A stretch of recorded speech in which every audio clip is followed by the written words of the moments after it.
kryeministre, ose ministër ose kryeministër, dhe kjo është një përgjigje krejt e thjesht, absolutisht është i vetmi organ i ngarkuar me ligj, e kupton, që ta kryej këtë detyrë. Po pse nuk vajti në kuvend? Nuk vajti në kuvend sepse rezullimi nga detyra nuk e kërkon. Secila lejen e kuvendit.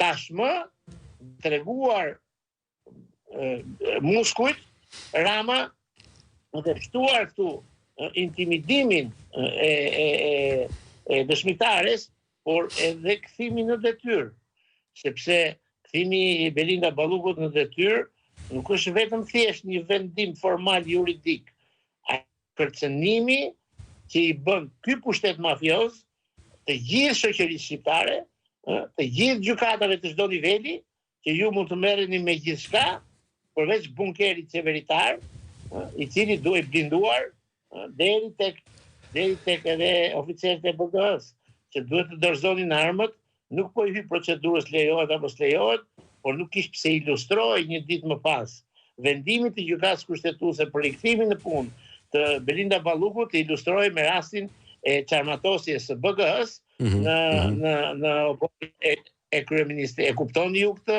se çfarë mesazhi kërkon të jap?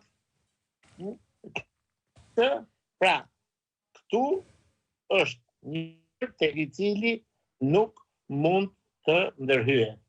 Zaten ai e ka koncept bunkerin, sepse ashtu e ka atë perceptimin e gjërave, në bunkeri jeton, bunker do të bëjë dhe kryeministrinë, edhe kjo është e kuptueshme. Tashti, Spaku, duke parë se provat mund t'i rrezikohen, po mund t'i intimidohen dëshmitar të tjerë, por këto hajde se po i tolerojmë, por ekziston rreziku që kjo të kryej të njëjtat vepra ose vepra më të rënda, sepse kjo është kthyer në detyrë me firmë dhe me vull dhe me kompetenca të plota.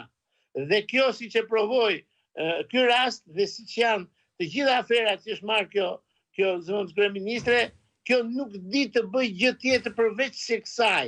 Pra, kjo nuk di të fillojë një tender sipas ligjit. Pra, kjo e ka identikitin e saj në këtë formë. Dhe kështu që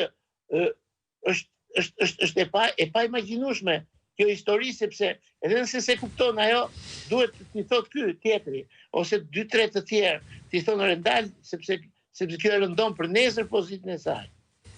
Dhe Spak në këtë frym, duke konsideruar edhe rrezikun që ekziston për të kryer vepra të tjera të njëjta ose më të rënda, i është drejtuar kuvendit. Dhe vendimi i gjykatës kushtetuese me kërkesën në kuvend janë si vaj me ujë, nuk kanë lidhje fare me njëra tjetrën. Po fare. Po pra, janë dy linja paralele, po. Linja paralele një dhe nuk ka lidhje sepse asnjëra nuk konkuron tjetrën. Po, janë dy çështje dy linja të ndryshme janë në fakt. Po. Tani çfarë mekanizmash ka Spaku në dorë dhe gjykata e posaçme? Kemi dy çmime. Kemi çmimin e organit specializuar Spak dhe GKK. Kemi dhe çmimin e Ramës, me të cilën ka vjedhur. Dhe arsyetimi i këtyre delinkuentëve deri më tash ka prevaluar përpara organit të akuzës edhe gjykatës shkallës parë kundër krimit dhe korrupsionit. Tash çfarë bën kuvendi?